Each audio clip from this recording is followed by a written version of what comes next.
잠언 25장 우리 11절, 12절 말씀 우리 함께 읽겠습니다. 경우에 합당한 말은 아로 새긴 은 쟁반의 금 사관이라. 슬기로운 자의 책망은 청종하는 귀의 금고리와 정금 장식이니라. 아멘. 언뜻 보면 11절하고 12절이 지금 연결이 안 되는 말씀처럼 보일 수는 있어요. 그런데 지금 필요한 말씀이고 지금 분명하게 연결되는 말씀입니다. 우리 이렇게 유교권에서 설교할 때 이제 목회자들이 가지고 있어야 되는 어떤 그런 문화 배경에 대한 상식이 좀 있어야 되고, 또 이제 목회자들이 이제 서구권에 가가지고 미국이나 아니면 유럽에서 설교를 할 때 또 그분들이 가지고 있는 문화적인 상식이 또 좀 달라요. 그래서 목사님들도 그냥 성경만 줄줄 읽는 게 아니라 지금 이것을 풀어내야 되기 때문에 우리가 상식이 다른 상태에서 우리가 이제 말씀을 전하다 보면은 전혀 지금 사실 연결이 좀 안 될 때가 있어요. 원래는 저희가 사실은 2월 12일 우리 교회 설교가 지금 캐나다에 계시는 주 나이지리아 대사님이 저희 교회에서 설교를 하시기로 하셨었어요. 그래서 이제 준비하고 있었던 것들이 좀 있었는데 지금 나이지리아 분들을 모시고 여기를 같이 와야 되는데 그분들 이제 비자가 안 나와가지고 일단은 지금은 2월 12일 이제 그 설교는 캔슬이 됐고 이제 같이 오려고 하는 분은 이제 대사야 뭐 너무 쉽게 나오는데 같이 오려는 분들이 지금 같이 비자가 잘 안 나올 수 있죠. 어디 가나. 그래서 이게 3월 4월 가면 뭐 그때쯤 이제 뭐 그 안엔 오실 수 있지 않을까 지금 상황이 그렇습니다. 그런데 확실히 그래요. 제가 이제 또 아프리카 쪽 목사님이세요. 그러니까 이분이랑 대화를 하다 보면은 우리 유교권 우리는 모르고 있는 것 같아도 사실은 유교의 영향이 아직도 많이 남아 있습니다. 그러다 보니까 성경을 볼 때도 유교 안에서 유교적인 문화에서 벗어나지 못하고 해석하는 것들이 굉장히 많아요. 그럼 성경은 그럼 서구권의 어떤 시각을 가지고 성경이 쓰여졌는가? 사실 그것도 아니에요. 이거는 지금 이스라엘 쪽 아닙니까? 어떻게 보면 중동 쪽이에요. 그러면 중동 쪽에 그러면 상식이 그러면 성경 안에 묻어 있는가? 또 그렇지도 않아요. 이 안에 물론 그런 팔레스타인 지방에서 가지고 있었던 사람들의 문화 양식이 많이 들어가 있어요. 그리고 시대적인 양식들, 예를 들면 주인과 종에 대한 부분, 그리고 그 당시 어떤 전쟁 문화 때문에 발생할 수밖에 없었던 그런 여성들을 보호하기 위한 일부 다처제들, 물론 그 당시 우리 뭐 이제 남자들이 막 욕심으로 여자들을 막 취하고 그랬던 것도 있었지만 하나님의 문화에서도 왜 이런 일부 다처제를 마치 허용하는 것처럼 보이는 그런 상황들. 그런데 그 당시 시대 문화, 사실 이거는 이제 핵심이 아니니까 간단하게만 짚고 넘어가겠습니다. 그 당시에는 지금 이제 부족 시대였기 때문에 특히 나라에서 뭐 경찰이나 뭐 군인들이 뭐 뭔가를 지켜주고 이런 일들이 사실은 거의 불가능했어요. 부족 시대면 그냥 분명히 잠 잘 자고 일어나 보면요 남자들 다 죽어 있는. 그냥 막 전쟁해서 무조건 힘으로 남자들을 다 제압하고 나면 나머지는 다 종 삼거나 모든 재물을 가져가고 음식 가져갈 수 있는, 식량을 취할 수 있는 뭐 그냥 그런 것이 일상화된 어떤 그런 문화 속에서 남편들이 죽어버리면은 이제 그 여자와 아이들은요 이제 완전히 함부로 대해지는 거예요. 그러면서 성적인 어떤 그런 문제들 굉장히 뭐 얼마나 많은 일들이 일어났겠어요. 그냥 잡아다가 그냥 다 종삼아 버리고 나쁘게 하고 그랬었는데 이 여자들이 보호될 수 있는 방법은 딱 하나였습니다. 남편이 있어야 돼요. 그러다 보니까 지금 살아있는 남자들에게 지금 남편이 없는 여자들이 받아지는 건요 그 당시 남자들에게도 부담이었습니다. 이 여자들을 지켜주고 먹여줘야 된단 말이에요. 그래서 그렇게 결혼하고 싶지 않았어요. 지금이랑 또 상황이 다른 거예요. 그런데 그 여자들을 안으로 받아줌으로 인해서 다른 남자들이 이 여자를 잡아가고 종삼으려다가 보니까 남편이 있어요. 그럼 못 건드리는 거예요. 남편의 힘이 강하면. 그래서 남자들이 그런 이제 막 군대를 조직하고 막 이렇게 되면 여자들을 많이 두는 게 굉장히 부담이고 힘들었지만 남편들이 죽어버린, 아니면은 이제 남자들이 죽어서 결혼할 남자가 없는 경우 이 여자들 다 이제 이 처녀들이고 뭐고 막 잡아가면 되는 거야. 아무나 뭐 어떻게 할 수가 없어요. 지켜줄 수가 없어요. 그런데 빨리 남편으로 누군가가 있어야지 이 여자 건들면 전쟁을 해야 되기 때문에 다른 부족들이 건들지를 못하는 그런 시대적 배경이 있다 보니까 이제 이렇게 아브라함 시대나 이럴 때 계속 전쟁을 하잖아요. 부족 단위로. 이랬을 때 여자들이 일부 다처제처럼 여겨지는 그런 그것이 허용된 것은 아니었어요. 원하시는 것도 아니었어요. 이 부분에 대해서 사실 제가 한번 수요 성경 세미나 때 좀 다뤘었기 때문에 그 부분은 좀 자세한 부분은 세미나 때로, 지금 이제 이건 잠언의 핵심은 그건 아니니까. 그러니까 문화적 배경이 이렇게 너무 다르고 역사적 배경을 좀 알고 성경을 읽어야지 해석이 되는 부분들이 있다. 그것을 말씀드리기 위해서 오늘 11절 12절을 조금 더 이렇게 한 부분을 봤는데, 문화적인 부분을, 말에 대한 부분이요, 유교권은요 일단 대부분이 그래요. 이런 중국이나 이 아래쪽 그리고 동아시아 쪽 전체가 말은요 그냥 안 하는 사람이 지혜자인 거예요.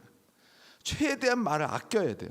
그래서 말을 들으라고 하고 자기를 어필하고 교만하고 겸손한 것에 대한 이런 이미지도 조금 다릅니다. 서구권이랑. 우리는 그냥 다 못한다고 해야 돼. 이거 할 줄 알아요? 못해요. 전공을 했는데도 바이올린 잘하시겠다. 잘 못해요. 말도 안 되는 거예요. 서구권이나 이런, 사실 유교권만 벗어나면은 이 사람은 우리에게 잘못된 정보를 주는 사람인 거예요. 하면 한다고 해야지. 근데 못한다고 했다가 엄청 잘하는 거예요. 해놓고도 와 잘한다 근데 저 못합니다. 이걸 이제 우리는 미덕으로 알고 있잖아요. 지금 우리는 성경을 통해서 뭘 찾아내야 되냐면, 서구권이냐 뭐 중동권이냐 무슨 이건 이 어떤 문화를 아는 것이 아니라 하나님의 문화는 그러면 뭔데? 하나님 나라의 미덕은 뭔데? 그럼 우리가 어떻게 하는 것이 하나님 나라 아버지의 상식과 아버지의 문화인가, 그거를 찾아내는 거거든요. 여기 말에 대해서 우리는 완전히 다른 관점을 지금 하나님께서 말씀하고 계십니다. 잠언 18장 21절 이제 넘어가면, 예전에 한번 제가 설명을 했기 때문에 자세히는 안 하겠지만, 죽고 사는 것이 혀의 힘에 달렸나니 혀를 쓰기 좋아하는 자는 혀의 열매를 먹으리라. 이렇게 하면은 우리는 대부분 이렇게 알아요. 혀 잘못 놀렸다가 죽는다. 역시 말을 아껴야 되는구나. 대부분이요. 이제 중국어권이라고 또 말하는데, 이제 이쪽 사람들은요 다 그냥 이렇게 받아들입니다. 말하지 말라고 하는구나. 맞아요. 그 부분도 있습니다. 그러나 포인트나 방점은 거기에 없어요. 하나님은요 나중에 신약에서도 계속 나오지만 너희는 가서 전하라는 거예요. 모든 민족에 가가지고 너희는 아버지 아들과 성령 이름으로 세를 베풀고 내가 너에게 가르친 모든 것을 지키게 해야 되는 거예요. 어떻게 가르쳐서. 이거 하려면요 말을 많이 해야 됩니다. 어쩌면요 진짜 예수 믿는 사람들은, 복음을 전하기 원하는 사람들은 약간 거룩한 수다쟁이를 원하는 그런 방향이에요. 물론 수다쟁이가 되면 안 되겠죠. 그러나 우리가 말을 하는 만큼 살아난다, 이런 긍정적인 부분에, 말에 대한 긍정적인 효과에 하나님께서는 더 많이 집중하고 계세요. 그래서 우리 유교권은 좀 문제가 뭐냐면, 나만 문제 없으면 돼. 나만 잘하면 돼. 남들이 어떻게 되든 말든 그냥 나만 잘하면 돼. 내가 실수 안 해야 돼. 나 때문에 문제가 안 생겨야 돼. 이게 방어적인데 굉장히 우리 문화가 그냥 젖어 있어요. 방어적이에요. 유교권은 굉장히 방어적입니다. 뭘 해도 사람들이 나한테 뭐라고 안 하나, 사람들이 나에 대해서 뭐라고 하나, 사람들이 말하는 나에 대한 평가는 무엇인가, 내가 없을 때 사람들은 나에게 뭐라고 할까, 여기에 관심이 너무 많아서 옷도 사람들이 칭찬하는 옷을 입고, 내 헤어스타일도 사람들이 좋다고 하는 거, 우리 아이들이 어떤 아이로 자랐으면 좋겠는가, 사람들이 칭찬하는 아이, 사람들에게 욕 안 먹는 아이. 그러니까 굉장히 소극적이죠. 소극적이고 방어적인. 근데 외국은요 우리 아이가 원하는 게 무엇인가에 관심이 있습니다. 내 아이가 행복한가, 그 적극적으로 뭔가 바꿀 수 있는 건가, 그래서 모두가 행복해지려면 어떻게 하는가. 그러다 보니까 실수를 해요. 그러나 더 적극적이게 해요. 실수를 커버하는 건 나의 성공 한 번이다. 수많은 실패들은 성공 한 번으로 다 덮어진다. 이것이 사실 서구권의 약간 문화가 이쪽이에요. 적극적이에요. 이거는 지금 서구권의 어떤 문화라고 말하면 안 되고, 이거 하나님의 문화도 사실은요 오히려 조금 동양보다는 약간 서양 쪽에 조금 더 가까운 부분들이 있는 것 같아요. 영향을 그쪽이 많이 받았을 테니까.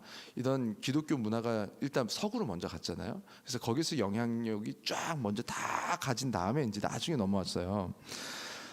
우리가 성령 받고 선교하는 사람이 되려면은 말을 안 해서는요 아무 일도 일어나지 않습니다.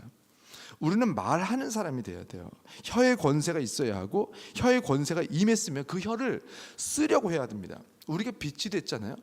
하나님께서 빛이 되셨으면 우리를 그냥 어디에 잘 쟁겨두시는 것이 아니라 등경 위에 둬가지고 사람들 앞에 빛을 비추게 하겠대요. 우리들의 영향력이 사람들한테 펼쳐지게 하겠대요. 사람들이 우리의 영향 안으로 심지어 들어오게 하겠대요. 빛 안으로 들어오게 하겠대요. 그러면 그 사람들에게 빛을 비추고 뭔가 나아가고 적극적으로 뭔가 우리 영향력과 우리 물질들이 뭔가 가져가서 그 사람들이 입에 넣어서 먹이고 살리고, 마음이 상한 것들도 결국 말이 들어가게 해서 그 사람들을 살려내야 된다. 로마서 10장 17절에서도 믿음은 들음에서 난다고 했어요. 그 듣지 못하면 믿음이 들어갈 방법이 없는 거예요. 그러면 뭘 해야 되냐 우리는? 그러면 이 사람들에게 하나님 믿음을 주고 싶어요. 하나님 우리 선교 가야 되는데 저 사람들에게 이 말을 했을 때 믿음이 들어가게 해주고 싶어요. 그럼요 우린 말을 할 준비를 해야 됩니다. 왜냐하면 뭐가 들려야 되니까. 믿음은 들음에서 난다. 그러면 우리는 복음이 귀에 들리게 말해야 되는 거예요. 그래서 우리가 어떻게 말을 해야 될지를 우리는 하나님께 능력을 구해야 되는데, 우리는 자꾸 말실수 안 하게 해주세요, 안 하게 해주세요, 말을 안 해야 돼요, 가만히 있어야 돼. 그럼 중간이 나가. 굉장히 나만 사랑하는 사람으로 변하게 되는 그런, 사실은 하나님의 성품이랑은 다른 부분입니다. 그것은 12절을 제가 왜 이었냐면 이렇게 나와요. 슬기로운 자의 책망은 청종하는 귀의 금고리와 정금 장식이니라. 슬기로운 자의 책망이 사실은 복음이에요. 지금 뭐냐면은 슬기로운 자의 책망을 받는다. 책망을 받을 사람은 책망 받을 짓을 했겠죠. 그건 지혜가 없는 뭔가를 한 거예요. 죄를 짓거나. 그러니까 책망을 받겠죠. 그러니까 그 사람은 지금 죄 가운데 있고, 그래서 하나님의 징계나 심판을 받아야 돼요. 근데 그 사람들에게 심판에서 벗어나게 하는 것이 뭐예요? 그게 복음이잖아요. 그러니까 지금 슬기로운 자의 책망은 뭐냐면 예수 믿고 구원받는 것뿐만이 아니라 하나님의 지혜와 지식과 다른 것들을 가지고 있는 사람들에게 그렇게 하면 안 돼 라고 말해주는 건데, 제가 지금 책망과 비판과 정죄 이 두 가지를 나눠서 말씀을 드렸는데, 이것도 좀 베이스를 가지고 있어야지 빨리빨리 이해가 됩니다. 우리는 죄를 들춰내줘야 돼요. 주변 사람들이 죄를. 그런데 책망하라고 했으니까 잠언에서 지혜 있는 자를 책망하라, 그리고 거만한 자를 책망하지 마라. 그 차이는 뭐냐면 들을 귀가 있는 사람들을 하나님께서는 지혜 있는 자라고 말씀하셨고, 솔로몬 제가 빗대서 말씀드렸죠. 그래서 지금 하나님께서 지혜를 주신 자들은 나의 부족한 부분을 자꾸 듣고 싶어합니다. 근데 거만한 자들은 듣기 싫어하는 거예요. 그 차이였고, 우리가 책망을 하는 거는 사랑을 가지고, 정말 사랑하는 마음을 가지고 이 사람의 죄를 들춰내 주는 거. 자식들에게 그렇게 하는 거 아닙니까? 너 이렇게 하면 안 돼. 너 이렇게 하긴 죄야. 이거를 누구한테 말해줘? 자식이니까, 사랑하니까 말해줬어요. 그럼 내 부모의 사랑하는 마음을 가지고 책망하는 것을 잘 듣는 자녀는 이제 변하고 좋아지고 영광을 받고 복을 받는 거고, 그런데 우리가 사랑하는 마음이 없이 누군가의 죄를 들춰내요. 넌 그게 문제야. 넌 그것 때문에 사람들이 또 뭐하려고 한 줄 알아? 그래서 다 싫어하는 거야 너를 하면서 막 싸울 때 사람들이 죄를 들추는데 화와 분노 가운데 사랑하는 마음 없이 전하는 거, 이것이 비판과 정죄입니다. 사단이 거짓말하지 않아요. 하나님 앞에 우리 있는 그대로를 다 고소한다고 했거든요. 사랑하는 마음 없이 우리의 죄를 다 들춰내는 게 사단이고, 하나님은 우리의 죄를 똑같이 들춰내시지만 사랑하는 마음으로 우리를 들춰내시니까 그건 거룩한 책망. 성경에 보는 책망은 그렇게 해석하셔야 됩니다. 그래서 12절에 보면 슬기로운 자의 책망, 우리는 해야 되는데 청종하는 귀, 그거를 들으려고 하는 사람들은 금고리와 정금 장식이다. 그 귀에. 그게 뭐냐면 지금 이 이제 솔로몬 문화권에서, 지금 솔로몬 시대 아닙니까? 그때 당시에 이 금고리와 정금은 뭐냐면 왕이 하사하던 그 정말 잘한 사람들을 칭찬해서 그 사람들을 높일 때 그 사람들에게 이 금고리와 정금 장식을 하사했습니다. 그래서 그 당시에 어떤 그런 장관급이나 나라에서 이렇게 위대하게 올려서 쓴 사람들은 귀해요. 이런 금 장식이 막 이렇게 주렁주렁 달고 다녔어요. 그것으로 그 사람의 포지션을 가르쳐주고 말했습니다. 뭐냐면 영광이었어요. 그 당시 금이 말하는 것은. 그래서 뭐냐면 이렇게 하나님의 지혜를 받은 사람들이 사랑하는 마음을 가지고 누군가의 죄를 들춰내서 청종할 줄 아는 사람들이 그 말씀을 잘 듣고 변화된 거. 그래서 내가 변하지 않던 사람들이 말씀을 듣고 새로운 사람이 되는 거, 새로운 결정하는 거, 청종했다. 잘 들었다. 이거를 영어의 성경에서 그렇게 냈어요. Listening ear 이렇게 나옵니다. 하나님께서 말씀하신 그 지혜가 있어서 그걸 잘 들은 사람들은요, 하나님께서 지혜를 주셨어도 죄를 져요. 하나님께서 지혜를 주셨어도 실수해요. 넘어져요. 말실수도 하고요. 뭔가 잘못도 해요. 그러니까 지혜 있는 자를 책망하라. 하나님께서 이미 지혜를 주셨는데 책망받을 짓을 한 거예요. 그런데 문제가 없어요. 잘 살아요. 영광을 받아요. 하나님께서 높이시고 사람들이 막 높여줘요. 책망받을 짓을 하는데 죄도 짓고. 왜 그러냐? 그 사람은 지혜를 주셔서 듣는 귀가 있다는 거예요. 그래서 하나님께서 하나님 지혜를 주세요, 지혜를 주세요 했더니 지혜를 주셨어요. 자, 그때부터 우리들은 뭔가 다 알아져 가지고 갈 길을 알고, 이 길로 가면 뭐 잘못된 길인 걸 다 알았어서 먼저 안 가고 그런 일은 없습니다. 계속해서 잘못해요. 죄도 져요. 그런데 청종하는 귀가 생겨요. 하나님께서 말씀하시는 그 음성을 듣는 귀가 열리고, 하나님께서 사랑하신 사람들, 지혜를 주신 분들이 나에게 조언을 할 때, 충언을 할 때 쥐나 잘하지 이렇게 하지 않고 잘 듣는단 말이에요. 그래서 잘 들었더니 두 가지예요. 진짜 내 앞길이 잘 잡히기도 하지만 내 말을 잘 듣잖아요. 그럼 사람들이 다 좋아합니다. 그리고 심지어 내가 이 사람이 좀 부족한 부분은 지적을 어떻게 해요? 못해요. 요즘에 애들이 하도 예민해가지고. 근데 내가 말하려고 할 때 그 말을 잘 들으려고 하고 귀하게 여기는 사람들이 있잖아요. 그 사람을 반드시 사랑하게 됩니다. 그러니까 어떻게 느끼냐면 나를 귀하게 여기는구나.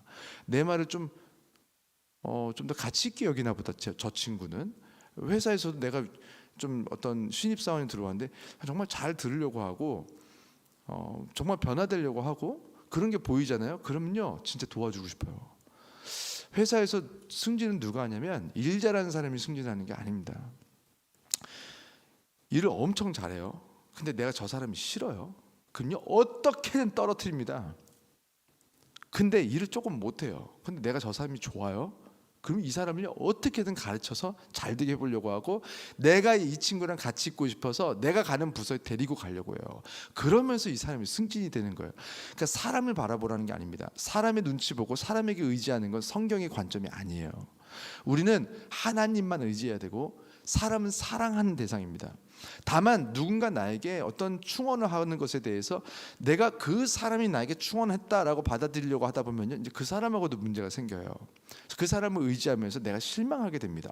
저 인간이 저런 거밖에 안 됐어? 근데 하나님께서 오늘 저 사람을 통해서 나에게 말씀하시는 건 무언가? 오늘 저 사람을 통해서 하나님께서 나에게 뭐라고 충언하고 계시는가를 찾아내는 사람들은요, 그 사람과도 오래 가고 끝까지 갈 수 있습니다. 부족해도 나중에 나를 실망스럽게도 상관없어요. 그 사람은 내가 품어주기로 작정한 사랑하는 사람의 대상이 하나일 뿐이니까.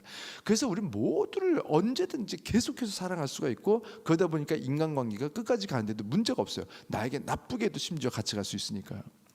근데 우리가 하나님을 의지하고 하나님의 말씀을 기준으로 삼는 사람들은 오늘 이 말씀에 따라서 나는 말을 잘 못하니까 이제 말아야지, 이건 내 달란트가 아닌가 보다, 이렇게 하시면 안 되고 하나님께 구하셔야 됩니다. 하나님, 내가 슬기로운 말을 할 수 있는 사람이 되게 해주세요. 하나님 지혜를 주셔서 내가 우리 가족들에게, 자녀들에게, 내 주변 사람들, 오늘 만나야 되는 사람들, 하나님 그 사람들에게 복음을 말해야 되는데 그것도 슬기로운 책망 중에 하나거든요. 하나님, 복음을 잘 말할 수 있는 지혜를 주세요. 그래서 그들에게 말했을 때 그들에게 청종하는 귀를 주세요. 지혜를 주셔서 복음을 전했을 때 듣는 귀 좀 열어주세요. 하나님, 그래서 나만 처음 가는 게 아니라 우리 가족들도, 내 친구들도, 우리 회사 동료들도 처음 가게 해주세요. 아버지 알게 해주세요. 그런 기도할 수 있는 오늘도 이 시간이 되게, 오늘 하나님께서 하셔서 오늘 기도하실 때 하나님께서 분명히 응답하시고 오늘 그 듣는 귀들을 열어주시고 슬기로운 말을 우리에게 주셔서 오늘 또 우리가 누구를 만나게 될지 모르겠지만 아버지께서 이제 우리가 준비됐다 하셨을 때 분명히 우리를 통해서 구원받는 사람들이 많이 나타나게 하실 것입니다. 그런 역사가 오늘도 우리 모두에게 나타나는 하루가 되기를 주 이름으로 축원합니다. 기도하겠습니다.